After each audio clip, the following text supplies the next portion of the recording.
எல்லோருக்கும் வணக்கம். ஒரு நண்பர் சொல்றாரு, மார்க்கெட்டே சந்தோஷமா இருக்கு, ஆனா நீங்கெல்லாம் ஏப்பா இன்னைக்கும் சோகமா இருக்கீங்க? இதுல இந்த டேட்டா மேட்டிக்ஸ் அப்படின்ற பங்கு ரொம்பவுமே பிரபலமான பங்கு தான். ஆனா எப்பேற்பட்ட கும்பா பார்த்தீங்களா? ஒரு நாள் சிகப்பியாக ஒரே நாளில் இன்னைக்கு மார்க்கெட் நல்லா இருக்கிறப்பவே 10% இறங்கியிருக்கு.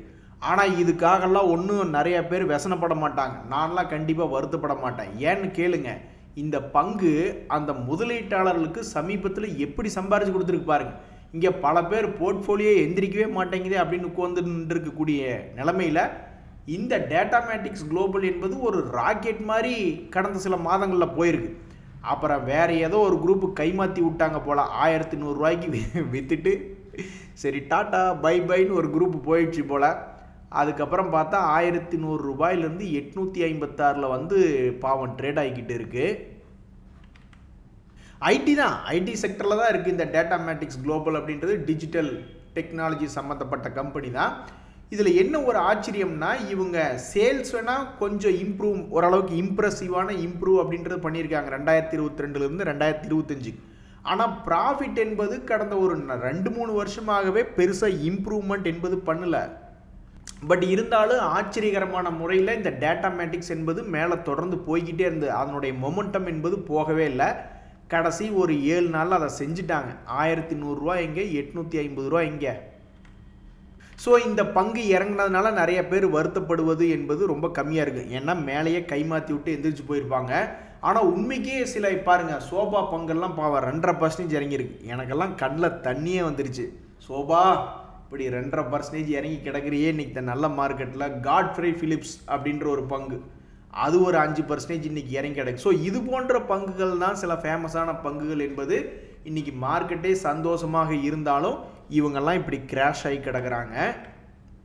இன்னொரு நண்பருமே என்ன சொல்கிறாருன்னா, தெய்வமே எனக்கு இப்படி ஒரு சோதனையா அப்படின்ற மாதிரி இந்த விபிஎல் அப்படின்ற பங்கு, அதுவும் இன்னும் கரடியை கட்டி பிடிச்சிட்டு சுற்றிக்கிட்டு இருக்குது. பிடிசின்னு ஒரு பங்கு, அதுவும் இன்னும் கீழே தான் இருக்குது அப்படின்னு வருத்தத்தை தெரிவிச்சிருக்காரு. ஷமி ஹோட்டல்ஸ் அப்படின்ற பேர் நான் இன்றைக்கி தான் கேள்விப்படுறேன். இந்த ஹோட்டல்னு சொன்னோடனே எனக்கு 2 விஷயம் ஞாபகம் வருது. ஒன்று, ஒரு தகவல், பெரிய கம்பெனி இல்லை அப்படின்னாலும் 9913 கோடி தான் மார்க்கெட் கேபிட்டல் இந்த வேலர் எஸ்டேட், அதாவது டிபி ரியாலிட்டி அப்படின்ற கம்பெனி. சமீபத்தில் உங்களுக்கு ஞாபகம் இருக்கு, ஐடிசி வந்து அவங்களுடைய ஹோட்டல் பிஸ்னஸை பிரித்து விட்டாங்க. அதுக்கப்புறம் அது கும்பா பாட்டு பாடிட்டு நீட்டி படுத்து கொண்டு இருக்கக்கூடிய கம்பெனி ஷேர் ப்ரைஸாக ஐடிசி சுற்றிக்கிட்டு இருக்குது. ஆனால் ஐடிசி ஹோட்டல் நல்லா தான் சம்பாரிச்சு கொடுத்தான். ஜியோ ஃபினான்ஸ் அதே மாதிரி ரிலையன்ஸ்லேருந்து பிரிஞ்சு சம்பாரிச்சு கொடுத்தா. அது மாதிரி பழைய வீடியோக்கள் பார்த்தவங்களுக்கு தெரியும், 4-5 பேரை நம்ம சொல்லியிருப்போம். அதாவது பிரித்து விட்டதுக்கப்புறம் பிரித்து விடப்பட்ட கம்பெனிகள் பர்ஃபார்ம் பண்ணது அப்படின்ட்டு.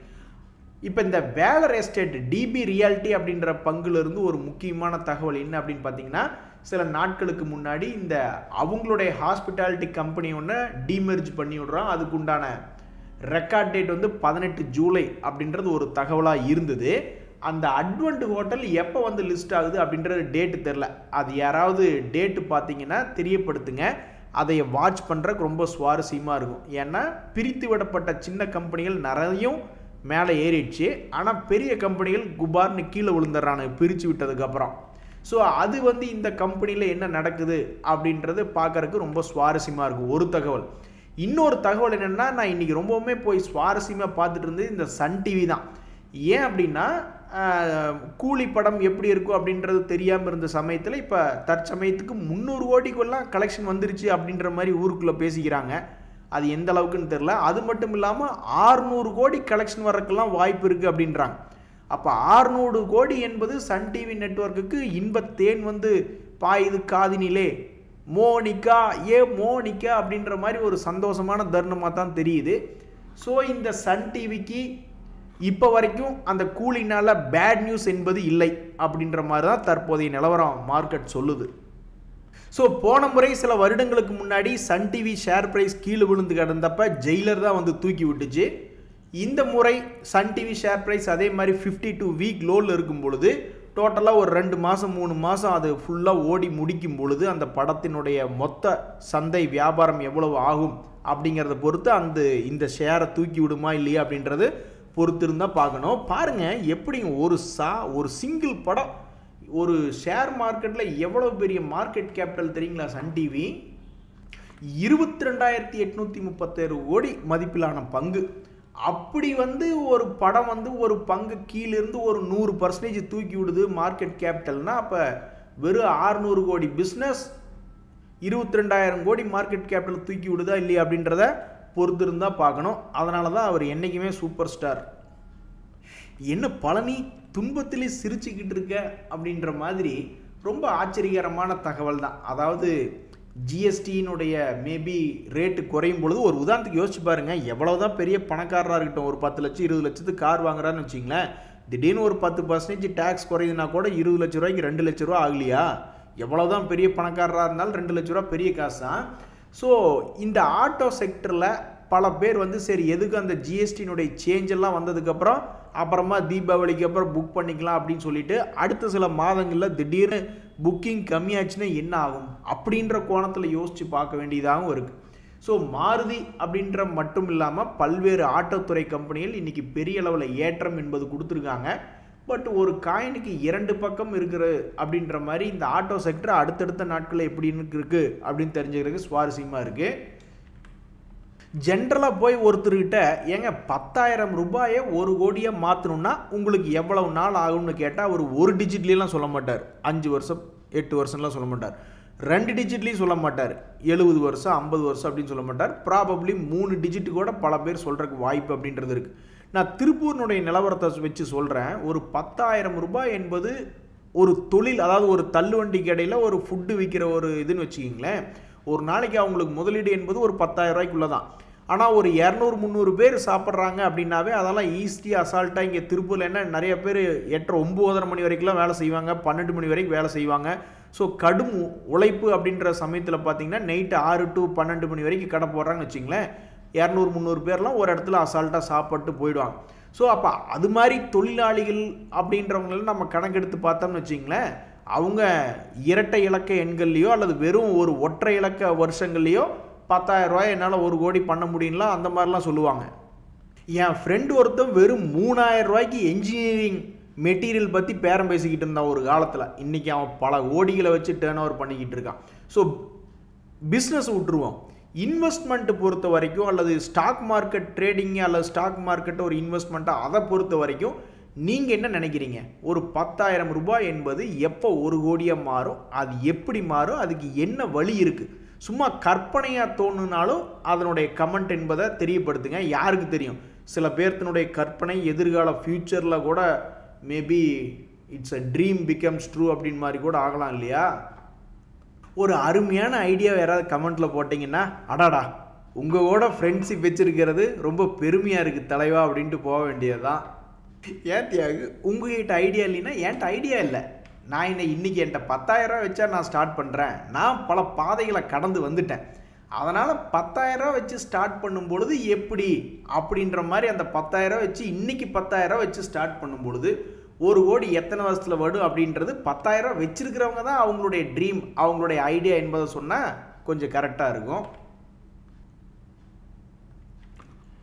நண்பர்களே, இந்த சமயத்தில் 2 விஷயம், அதாவது சமீபத்தில் பெரிய லெவலில் சரிவடைஞ்சு கும்பா குட்டிகளோடு சேர்ந்து நிற்கிறியே, அதுகளை விட்டுட்டு திரும்பி மேலே வா அப்படின்ற மாதிரி தற்போது மிகவும் வாலட்டிலிட்டியாக இருக்கக்கூடிய சில பங்குகளில் இந்த ஏபிஎல் அப்பல்லோ டியூப்ஸில் 2 விஷயம். ஒன்று, தன்னுடைய உச்சத்திலிருந்து 20% என்பது இறங்கிய பங்கு, ஒன்று நம்பர் 1. ரெண்டாவது, சமீபத்தில் லாங் கேண்டில் என்பது போட்ட பங்கு ஒரே நாளில் என்ன காரணத்தினாலேயோ 10% இறங்கிட்டான். இப்போ என்ன ஆயிருக்குன்னா, அந்த கேண்டிலினுடைய அடிவாரத்திலிருந்து ஆல்ரெடி 6% என்பது ரெக்கவரி ஆகி அந்த 2 days மூவிங் ஆவரேஜ் பக்கத்திலே ட்ரேட் ஆகிட்டு இருக்கு. ஏதோ அவன் டெசிஷன் எடுக்கணும் அப்படின்றக்காக வெயிட் பண்ணுறானா என்னன்னு தெரில. நீ எந்த டெசிஷன் எடுத்தாலும் மறுபடியும் ஒரு கும்பா குட்டியாகி கீழே போயிடாத. நீ எப்படி சமீபத்தில் இந்த லாங் கேண்டிலில் பாதியை மீட்டெடுத்து பல பேர்த்துக்கு மகிழ்ச்சியை கொடுத்தியோ, அது மாதிரி பெருசாக 20% பக்கம் இறங்கி கிடக்கிற இப்போ பல பங்குகள் பெருசாக இறங்கலிங்க நண்பர்களே. இதுக்கு முன்னாடி 20%, 40%, 60%, 80%ன்னு பல பங்குகள் இறங்குச்சு. ஆனால் அதுக்கு காரணம் தொடர்ந்து 6 மாதம் மார்க்கெட் இறங்குச்சு. அதனால் நிறைய பேர் அப்படி ஸ்டெப் பை ஸ்டெப் இறங்கி அப்புறம் பல பங்குகள் கீழே லோ ரேட்லேருந்து 100% பக்கம் ஏறி வந்துட்டான். இப்போ சமீபத்தில் 20% அந்த ஃபஸ்ட்டு ஸ்டேஜில் மார்க்கெட் 1000 பாயிண்ட் சமீபத்தில் இறங்குச்சு இல்லைங்களா? ஸோ அப்போ அந்த ஃபஸ்ட்டு ஸ்டேஜில் 20% இறங்கின பங்குகளில் இந்த ஏபிஎல் அப்போலோவும் உண்டு. இனி சமீபத்தில் ரெக்கவரி ஆகி 2 days மூவிங் ஆவரேஜில் ஆடிட்டு இருக்கு. ஸோ ரொம்பவும் வாலட்டிலிட்டியான இந்த ஏபிஎல் அப்போலோ டியூப்ஸ் துக்கத்தை தருகிறதா அல்லது மகிழ்ச்சியை தருகிறதா அப்படின்றது சில மாதங்கள் கழித்து தெரிய வந்துச்சுன்னா ரொம்ப நல்லாயிருக்கும். தற்சமயத்துக்கு கரெக்டாக சென்டர் பாயிண்டில் இருக்குது, ஆண்டவனுக்கே வெளிச்சம். அதே மாதிரி தான் இந்த ஐசிசி பேங்க் அப்படின்ற பங்கு. அதில் சமீபத்தில் ஒரு நியூஸ் என்ன அப்படின்னு பார்த்தீங்கன்னா, அவங்களுடைய இனிமேல் புதுசாக வர்ற கஸ்டமருக்கெல்லாம் 50,000 ரூபா, அதாவது சிட்டி ஏரியாவில் இருக்கவங்களுக்கு 50,000 ரூபா மினிமம் பேலன்ஸ் மெயின்டைன் பண்ணணும் ஒரு மாதத்துக்கு அப்படின்ற மாதிரிலாம் தகவல் நானும் படிச்சுக்கிட்டு இருந்தேன். ஸோ அது குவார்ட்டர்லி பேலன்ஸ் மெயின்டைன் பண்ணக்கூடிய இடத்துல வந்து நான் அதனுடைய டேர்ம்ஸ் எல்லாம் படிக்கிறேன். அந்த அமௌண்ட்டை என்னால் கரெக்டாக பிடிக்க முடியல. சரி, ஓகே. எனிவே ஐசிசி பேங்க் வந்து நாளுக்கு ஒரு நாள் அவங்களுடைய இன்டர்நெட் பேங்கிங்லாம் ரொம்ப பெட்டராக இம்ப்ரூவ் ஆகிட்டே போகுது. ஸோ இந்த ஐசிசி பேங்க்கை எப்படி மார்க்கெட்டினுடைய ரியாக்ஷன் என்பது பார்க்குறதுக்கு ரொம்ப ஆர்வமாக இருக்குது. இப்போ ஒரு உதாரணத்துக்கு டாடா மோட்டர் வந்து அவங்களுடைய ப்ராடக்ட் ப்ரைஸை இன்க்ரீஸ் பண்ணுறாங்கன்னு வச்சிங்களேன், உடனே மார்க்கெட்டில் வந்து அதில் ஒரு வாலட்டிலிட்டி அப்படின்றது வரும். பெரும்பாலும் மேலே ஏறுமோ அப்படின்ற மாதிரி தான் நிறைய பேர் நினைப்பாங்க. ஏன்னா அவங்களுடைய ப்ராடக்ட் காஸ்ட் இன்க்ரீஸ் ஆகும்போது சேல்ஸ் இன்க்ரீஸ் ஆகுது, ப்ராஃபிட் மார்ஜின் இன்க்ரீஸ் ஆகுது அப்படின்ற ஒரு காரணத்தினால. ஸோ ஐசிசி பேங்க்லேயும் அதே மாதிரி தான். டெபாசிட் என்பது இன்க்ரீஸ் பண்ணுறாங்க அப்படின்னா, மினிமம் டெபாசிட் அமௌண்ட் மெயின்டைன் பண்ணுறது இன்க்ரீஸ் பண்ணுறாங்க அப்படின்னா, அது எப்படி இந்த பங்கை பாதிக்குது, பங்கினுடைய விலையை எப்படி பாதிக்குது அப்படின்றது சில மாதங்கள் கழித்து பார்த்தா தான் தெரியும். பட் இப்போ முக்கியமான இடத்துல அது ஒரு முக்கியமான தகவல் என்பது இருக்குது. அதே மாதிரி 21,000 கோடி மார்க்கெட் கேபிட்டல் கொண்ட ஒரு ஃபேமஸான பங்கு அப்படின்னா இந்த ஜோதி சிஎன்சி ஆட்டோமேஷன் அப்படின்ற பங்கு. இதெல்லாம் நல்லா தான் சம்பாதிக்கிறாங்க. இதெல்லாம் பார்த்தீங்கன்னா சமீபத்தில் இதுக்கு முன்னாடி கூட ஒரு 2 குவார்ட்டர் சமீபத்தில் லாஸ் பண்ணியிருந்தாலும் இப்போல்லாம் பார்த்தீங்கன்னா 50 கோடி 100 கோடி அப்படின்னு சம்பாரிச்சுக்கிட்டு இருக்கிறவங்க. இப்போ வரைக்கும் டிவிடெண்ட் என்பது காணும். டிவிடெண்ட் ஈல்டு அப்படின்ற இடத்துல 0 அப்படின்னு இருக்குது.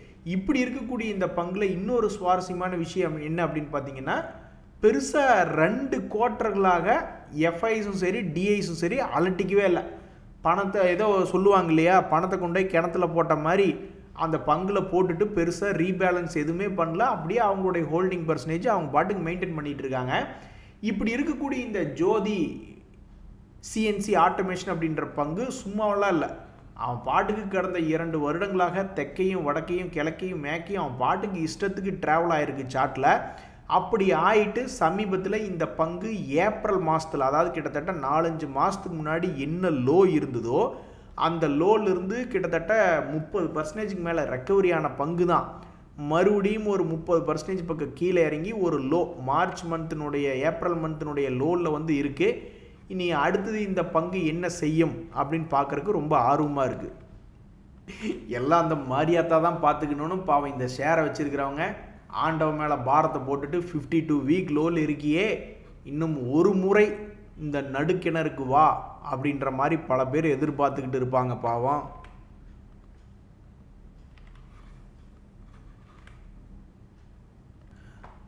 அது மட்டும் இல்லை சிம்ரன், இன்னும் பல பங்குகள் வந்து கரெக்டாக சென்டர் பாயிண்டில் இருக்குது. என்ன ஆக போகிறாங்க அப்படின்றது தெரியாதபடிக்கு டாடா குரூப்பினுடைய மிகவும் அதிகமாக பணம் சம்பாரித்து கொடுத்த பங்குகளில் இந்த ட்ரெண்ட் அப்படின்ற பங்கு ஒன்று.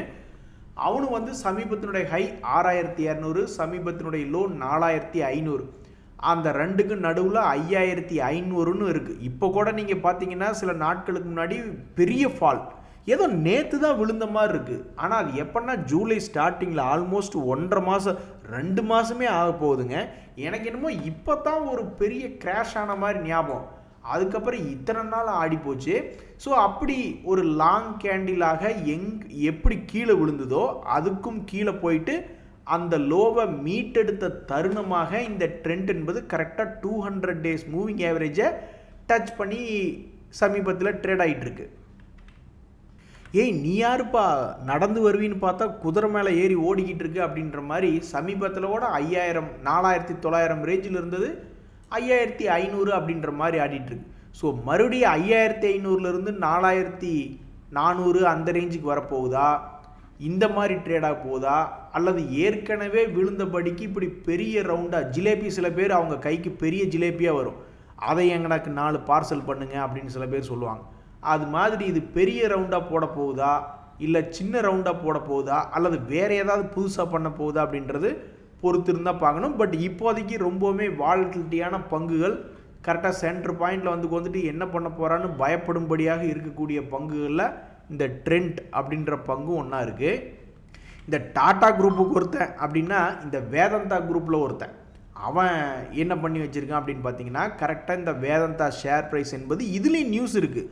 வேதாந்தா குரூப்லேயும் இவங்களுடைய எப்படி டாடா மோட்டர் கம்பெனி 2 பிஸ்னஸாக பிரித்து விட்றாங்க, அது இந்த வருஷத்துக்குள்ளே பண்ணுறேன்னு சொல்லிட்டு இருக்காங்க. அதே மாதிரி இந்த வேதாந்தாலையும் அவங்களுடைய பிஸ்னஸ்களை பிரித்து விட்றதா அந்த தகவல் இருக்குது, இந்த வருஷத்தில் பண்ணி விட்றேன் அப்படின்ட்டு. அப்போ இந்த பங்கு நீ கரெக்டாக 2 days மூவிங் ஆவரேஜ் பக்கத்தில் இருக்குது. இனி அது என்ன பண்ண போகுது அப்படின்றது தெரியாதபடிக்கு இருக்குது. இன்னொரு நியூஸுமே இந்த பங்கில் ஒன்று வந்துக்கிட்டு இருந்தது. சமீபத்தில் கடன் சம்பந்தப்பட்ட தகவல் ஒன்பது வந்துட்டு இருந்தது. அப்படி பல்வேறு பெரிய நியூஸ்கள் இருந்தாலும் 10 நாளாக நீ எப்படியா ஒரே இடத்துல இருக்க? ரொம்ப ஆச்சரியமாக இருக்கேயா? என்ன சொல்கிற செல்லத்தாயி? உண்மையாகவே நீ எப்படி இப்படி 10 நாளாக இருக்கேன்னு ரொம்ப ஆச்சரியமாக இருக்குது. இன்றைய தகவல் அனைத்து உங்களுக்கு உதவியாக இருந்தால் எனக்கு மகிழ்ச்சி தான். ரொம்ப நன்றி, வணக்கம்.